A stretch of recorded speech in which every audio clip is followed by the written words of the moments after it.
A very good morning to all B.Ed students, teachers, learners, motivators and well wishers। आज की इस video में हम चौधरी रणवीर सिंह यूनिवर्सिटी जींद के द्वारा B.Ed फर्स्ट ईयर के लिए 2019 में हिंदी शिक्षण विषय को लेकर के जो प्रश्न पत्र का निर्माण किया गया था के बारे में अध्ययन करेंगे। प्रिय विद्यार्थियों, अगर अभी तक आपने हमारे इस YouTube channel let's online education को सब्सक्राइब नहीं किया है तो अभी ही इस YouTube चैनल को सब्सक्राइब करें, वीडियो को ज़्यादा से ज़्यादा लाइक शेयर करें ताकि ये प्रत्येक उस B.Ed के विद्यार्थी तक पहुंच जाए जो वर्तमान में B.Ed कर रहा है, आपका सहपाठी है। और इस तरह आप हमारा इस मुहिम में ज़्यादा से ज़्यादा विद्यार्थियों को जोड़ने का एक जो लक्ष्य है वो पूरा कर सकते हो। अगर आप वीडियो का अधिकतम फ़ायदा उठाना चाहते हैं वीडियो के माध्यम से पढ़ने का, तो इस वीडियो को शुरुआत से आखिर तक देखें ताकि प्रत्येक पॉइंट को, प्रत्येक बिंदु को आप अच्छे से समझ पाएं। अगर आप हमसे इन वीडियो से संबंधित PDF फाइलें प्राप्त करना चाहते हो तो आप लेट्स ऑनलाइन एजुकेशन नाम के हमारे टेलीग्राम चैनल पर भी हमें ज्वाइन कर सकते हो। अगर आपको इसमें किसी भी तरह की कोई समस्या आ रही है तो आप हमें कॉन्टैक्ट नंबर 9355695753 पर भी स्टडी से संबंधित, सिर्फ और सिर्फ स्टडी से संबंधित, B.Ed की स्टडी से संबंधित कोई भी बात जो है वो व्हाट्सएप के माध्यम से पूछ सकते हो। आपकी अन्य कोई परेशानी है तो आप आवश्यक रूप से अपने कॉलेज में ही संपर्क करें। चौधरी रणवीर सिंह यूनिवर्सिटी जींद द्वारा हिंदी शिक्षण के लिए जून 2019 में जो B.Ed फर्स्ट ईयर के लिए प्रश्न पत्र का निर्माण किया गया था, वो प्रश्न पत्र B.Ed फर्स्ट ईयर के सभी क्वेश्चन पेपर जो होते हैं वो 3 घंटे और 80 नंबर के होते हैं। इसके अलावा 20 नंबर जो हैं वो आपके इंटरनल असेसमेंट कॉलेज के द्वारा 20 में से करीबन 16 अंक जो हैं वो भेज दिए जाते हैं। प्रश्न पत्र के बारे में सामान्य सी बातें, प्रत्येक इकाई में एक प्रश्न चुनते हुए कुल 5 प्रश्नों के उत्तर दीजिए। प्रश्न क्रमांक 1 अनिवार्य है, सभी प्रश्नों के अंक समान है, यानी कि जो 5 प्रश्न है प्रत्येक प्रश्न 16-16 नंबर का है। प्रश्न नंबर 1 जिसमें के शॉर्ट आंसर टाइप क्वेश्चन होते हैं और ये 4 प्रश्न 4 यूनिट में से लिए हुए होते हैं। आप यहाँ देख सकते हो कि 4 प्रश्न और 4 ही अंक, टोटल 16 नंबर का है। देवनागरी लिपि की विशेषताएं, 21वीं शताब्दी में हिंदी की स्थिति, पाठ योजना का महत्व और गृह कार्य का संशोधन। तो ये 4 बिंदु जो हैं वो शॉर्ट आंसर टाइप के रूप में दिए हुए हैं। सामान्य से प्रश्न है देवनागरी लिपि की क्या विशेषताएं हैं। ठीक इसी तरह 21वीं शताब्दी में हिंदी की स्थिति, वर्तमान में हिंदी की स्थिति, पाठ्य योजना का महत्व। तो पाठ्य योजना का एक टीचर के लिए बहुत ही अधिक महत्व है क्योंकि पाठ्य योजना के द्वारा वो पहले से ही उन सभी चीज़ों को एक तरह से अच्छे तरीके से एडजस्ट कर लेता है, वेल मैनेज कर लेता है, जो पढ़ाने के साथ एक्टिविटी के रूप में अध्यापक को कक्ष में करना होता है, जिसके द्वारा बच्चों का संपूर्ण विकास किया जा सके। इसी तरह गृह कार्य का संशोधन, तो गृह कार्य के संशोधन के क्या है और इसको करने में किस तरह सावधानी रखनी चाहिए।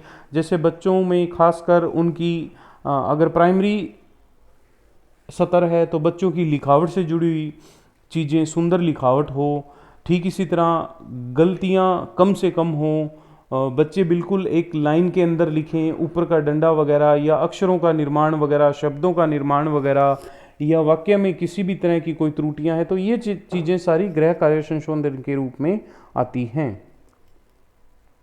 B.Ed फर्स्ट ईयर के paper childhood and growing up के प्रश्न पत्र के बारे में भी हमने एक वीडियो का निर्माण किया है जिसका लिंक आपको यहाँ आई बटन में मिल जाएगा। आपको आवश्यक रूप से वो वीडियो भी देख लेनी चाहिए। शॉर्ट आंसर टाइप के बाद में लॉन्ग आंसर टाइप क्वेश्चन होते हैं जिसमें कि प्रत्येक यूनिट में से 2 प्रश्न दिए जाते हैं और आपको सिर्फ एक ही प्रश्न करना होता है। अगर आप दोनों प्रश्न का उत्तर लिख देते हो तो ऐसी परिस्थिति में जो प्रश्न आपने पहले किया हुआ है उस प्रश्न के उत्तर को ही चेक किया जाता है, दूसरे प्रश्न को क्रॉस कर दिया जाता है, उसके आपको कोई अंक नहीं दिए जाते हैं। इकाई नंबर 1, हिंदी भाषा में पाई जाने वाली अक्षर विन्यास संबंधी त्रुटियों पर प्रकाश डालते हुए इन्हें दूर करने के उपायों पर चर्चा कीजिए। तो यहाँ इस प्रश्न को दो भागों में बांटा गया है। एक तो अक्षर विन्यास संबंधी त्रुटियों के बारे में लिखना है और दूसरा इनको दूर करने के जो मुख्य उपाय हैं के बारे में चर्चा करनी है। तो इस तरह के जो प्रश्न होते हैं वो दोनों ही 16 में से 8-8 अंक के रूप में निर्धारित किए जाते हैं। जैसा कि हमने पहले कंपलसरी पेपर में देखा, लगभग इसी माइंड सेटअप के रूप में अध्यापक जो हैं वो आपके पेपर चेक करते हैं। भाषाई कौशलों से आप क्या समझते हैं? भाषा संबंधी कौशलों का उल्लेख करते हुए प्राथमिक स्तर पर इसके विकास का महत्व बताइए।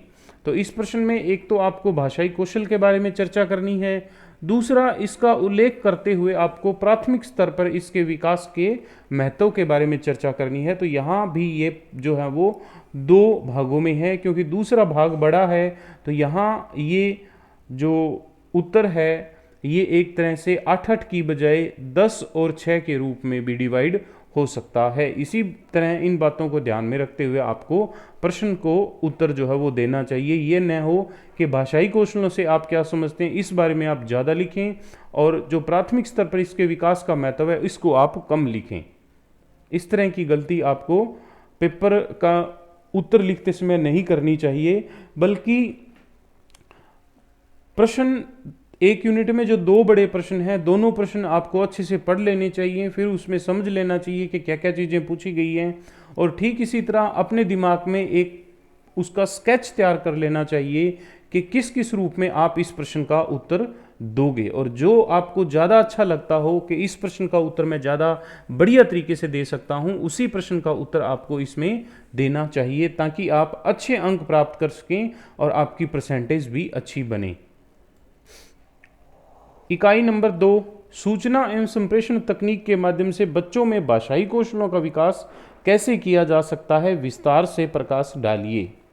तो अब इस प्रश्न में सूचना एवं संप्रेषण तकनीक के माध्यम से बच्चों में भाषाई कौशलों का विकास किस रूप में किया जा सकता है, इस संबंध में प्रकाश डालना है। तो एक ही बिंदु है जिस पे आपको प्रकाश डालने के रूप में, मतलब इसकी जो मोटे मोटे बिंदु हैं उनको आप ज़्यादा से ज़्यादा पॉइंट बना करके लिखने का प्रयास करें। बीएड में कभी भी आप पेज भरने की कोशिश न करें, बल्कि पहरे बनाने की बजाय आपको शॉर्ट पॉइंट बनाने चाहिए, उनका नंबरिंग देनी चाहिए और इसी तरह उस प्रश्न का आपको उत्तर देना चाहिए, क्योंकि ये चीज़ ज़्यादा प्रभावशाली होती है। पाठ योजना से आप क्या समझते हैं? दैनिक पाठ योजना का प्रारूप बताते हुए एक दैनिक पाठ योजना का निर्माण कीजिए। तो यहाँ इन्होंने सीधा सा पूछा है कि पाठ योजना से क्या अभिप्राय, यानी कि पाठ योजना के सामान्य से जो तत्व है इसके बारे में कुछ इसकी परिभाषा बताते हुए या किसी व्यक्ति विशेष की राय बताते हुए आप पाठ योजना के बारे में बता सकते हैं। इसके बाद आप एक दैनिक पाठ योजना तैयार करनी है, यानी कि स्कूल टीचिंग प्रैक्टिस में आपने जो लेसन प्लान तैयार किया था वो आपको तैयार करना है। तो यहाँ भी अगर आप देखें तो 6 और 10 के रूप में या 4 और 12 के रूप में इस प्रश्न का आपको उत्तर देना चाहिए, क्योंकि आपने खुद स्कूल टीचिंग प्रैक्टिस की है और स्कूल टीचिंग प्रैक्टिस में बीएड फर्स्ट ईयर में आपने करीबन 20 लेसन तैयार किए थे। तो इन 20 लेसनों में से कोई भी एक लेसन, चाहे वो गद्य का हो, पद्य का हो या व्याकरण का हो, जो भी आपको अच्छा लगता हो, उस पाठ के आधार पर यहाँ आप एक पाठ योजना तैयार कर सकते हैं। इसमें आप प्रस्ताव के रूप में प्रदूषण एक समस्या, एक विषय हिंदी और उपविषय प्रदूषण एक समस्या के रूप में भी आप आप एक पाठ योजना जो है वो निर्माण कर सकते हैं। पाठ योजना के संबंध में आपको वीडियो देखने के लिए आप हमारे इस चैनल के आई बटन पर, वीडियो के आई बटन पर क्लिक करें, वहां आपको एक अच्छी पाठ योजना के बारे में वीडियो प्राप्त हो जाएगी। इकाई नंबर 3, हिंदी शिक्षण में अनुवाद का अर्थ स्पष्ट करते हुए उसकी प्रशिक्षण विधियों का विस्तार से पर लिखिए। तो हिंदी शिक्षण में अनुवाद क्या है इस चीज़ के बारे में आपको बताते हुए उसके प्रशिक्षण विधियों पर विस्तार से चर्चा करनी है। तो यहाँ ये प्रश्न भी एक तरह से 10 और 6 के रूप में बांटा जा सकता है और इसी आधार पर आप इस बड़े प्रश्न का उत्तर दे सकते हैं। यूनिट नंबर 3 का दूसरा प्रश्न, रचना शिक्षण के प्रकार बताते हुए माध्यमिक स्तर पर रचना शिक्षण के लिए कौन कौन सी विधियों का प्रयोग करना श्रेयस्कर रहता है और क्यों। तो यहाँ आपको एक तो रचना शिक्षण के बारे में बताना है और दूसरा रचना शिक्षण के लिए जो विधियों का प्रयोग है वो किस रूप में अच्छा रहता है और क्यों रहता है। 2 बिंदुओं के बारे में यहाँ आपको इस बड़े प्रश्न में चर्चा करनी है। बीएड फर्स्ट ईयर के दूसरे paper contemporary India and education के 2019 के प्रश्न पत्र के संबंध में भी हमने एक वीडियो का निर्माण किया है, उसका लिंक आप यहाँ आई बटन में चेक कर सकते हैं। आपको आवश्यक रूप से इन सभी प्रश्नों की वीडियो जो है वो भी देखनी चाहिए। विगत वर्षों के प्रश्न पत्रों को जब हम अध्ययन करते हैं या प्रश्नों का निर्माण देखते हैं तो उससे हमारे दिमाग में ये चीज़ क्लियर हो जाती है कि यूनिवर्सिटी में किस तरह प्रश्न पत्र का निर्माण किया जाता है। और उसके बाद जब इस चीज़ को हम अच्छे से समझ लेते हैं तो पढ़ने के दौरान भी ये चीज़ें ही हमारे दिमाग में उसी रूप में अपने आप उस प्रश्न को अच्छे ढंग से तैयार कर देती हैं। इकाई नंबर 4 प्रश्न नंबर 5, हिंदी अध्यापक के गुण एवं कर्तव्यों की सारगर्भिता चर्चा कीजिए। तो यहाँ इन्होंने अध्यापक के गुण और कर्तव्यों की बात की है। बस यहाँ विशेष बात यही रखनी है कि इन बिंदुओं पर चर्चा करते हुए आपने कहीं ना कहीं हिंदी विषय को उससे जोड़ करके लिखना है। एक सामान्य विद्यालय में सभी अध्यापक एक समान होते हैं। ये बात अलग है कि अगर सीनियर सेकेंडरी स्कूल है तो जाहिर सी बात है उसमें प्राइमरी, अपर प्राइमरी और सीनियर सेकेंडरी तीनों ही तरह के बच्चे होंगे, लेकिन फिर भी एक अध्यापक के जो गुण हैं और उसके जो कर्तव्य हैं वो सभी बच्चों के लिए एक समान रूप में लगभग एक जैसे से ही हो जाते हैं। बच्चों के बौद्धिक और मानसिक स्तर से उनमें अध्यापक में कुछ बदलाव आता अवश्य है। तो एक अध्यापक के जो सामान्य गुण हैं और कर्तव्य हैं उन्हीं को आपको यहाँ सिर्फ और सिर्फ हिंदी विषय से जोड़ करके इतना ही उनका वर्णन करना है। हिंदी पाठ्य पुस्तक की विशेषताएं बताते हुए हरियाणा में प्रचलित 8वीं कक्षा की हिंदी पाठ्य पुस्तक की समीक्षा कीजिए।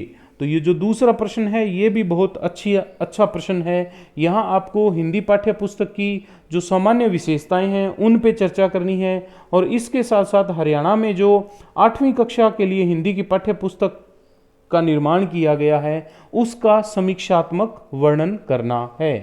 तो इस प्रकार इस प्रश्न पत्र में अगर आप ध्यान से पढ़ो तो उसी प्रश्न का आप उत्तर देने का प्रयास करें जो आपको ज़्यादा अच्छा लगता हो।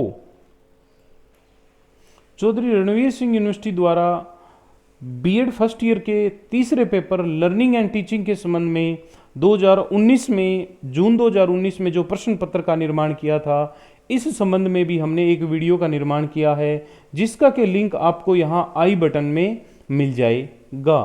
तो आपको कंपलसरी पेपरों से संबंधित वीडियो हैं वो भी आवश्यक रूप में देखनी चाहिए। अगर अभी तक आपने हमारे इस YouTube चैनल को सब्सक्राइब नहीं किया है तो वीडियो देखने के दौरान ही आपको यहाँ हमारे चैनल का लोगो दिख रहा है, इस पे जब आप कर्सर लेकर के आते हैं तो इसे सब्सक्राइब करने का बटन जो है वो एक्टिवेट हो जाता है। इस पे क्लिक करते ही आप वीडियो को देखने के दौरान ही सहज रूप में इस चैनल को सब्सक्राइब कर सकते हैं। साथ ही साथ आपको आई बटन पे भी क्लिक करना चाहिए ताकि बीएड से संबंधित प्रत्येक तरह की जो सूचना है वो आपके पास आसानी से पहुंच सके। आप हमारे इस YouTube channel let's online education में इसके डिस्क्रिप्शन बॉक्स सा मोर पे क्लिक करेंगे तो वहाँ आपको चौधरी रणवीर सिंह यूनिवर्सिटी में बीएड से संबंधित जो अन्य वीडियो है का लिंक भी प्राप्त हो जाएगा। जैसे आप यहाँ देख सकते हैं childhood and growing up, second paper contemporary India and education और third paper learning and teaching, इसका लिंक जो है वो अपलोड कर दिया जाएगा। तो यहाँ इस लिंक पे क्लिक करके आप इन वीडियो को बिना किसी परेशानी के यहीं से सीधा ढूंढ सकते हैं। जैसे ही आप इस लिंक पे क्लिक करोगे वो वीडियो स्वतः ही अपने आप चलना शुरू हो जाएगी। ये वीडियो इस रूप में उस लिंक पे हाइपर लिंक पे क्लिक करने के बाद में अपने आप चलना शुरू हो जाती है।